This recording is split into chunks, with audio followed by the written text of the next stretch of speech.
In this video, we'll show you exactly how to manage user permissions in Salesforce, ensuring you can control who has access to what in your organization. Stick around to the end, because we'll also share a little-known trick that can save you tons of time when assigning permissions. Before diving into the details, if you're new to Salesforce or just looking to optimize your setup, you can actually use the platform for free with our exclusive bonus. Check the first link below for more details on how to get started. Now, let's dive right in. The first thing you need to know when managing user permissions in Salesforce is understanding profiles. Profiles are where the majority of user permissions are set. Each user in Salesforce needs a profile that dictates what they can see and do within the system. For example, a sales rep might have access to specific objects like leads and opportunities, while an admin might have broader access across the platform. You can customize profiles to give users the right amount of access based on their role in your company. Next thing, permission sets. While profiles define a user's baseline permissions, permission sets let you add extra permissions. Think of permission sets as a way to give a user more access without changing their profile. For instance, if you have a user who needs access to certain features only on a temporary basis, you can assign them a permission set without altering their profile. It's a great way to provide flexibility and control. The third thing to consider is role hierarchy. This is a powerful feature in Salesforce because it allows managers and higher-level roles to inherit the permissions of those beneath them. The role hierarchy enables access to data based on a user's position in the organization.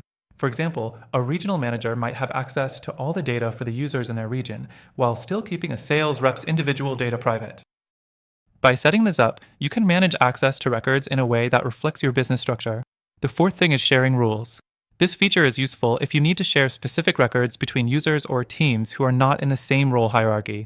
Sharing rules allow you to override standard access settings and make records visible to specific groups of users. For instance, you could share records for a certain territory or team with individuals across different roles to ensure they have the right data without giving full access. Next, you'll want to understand object-level permissions.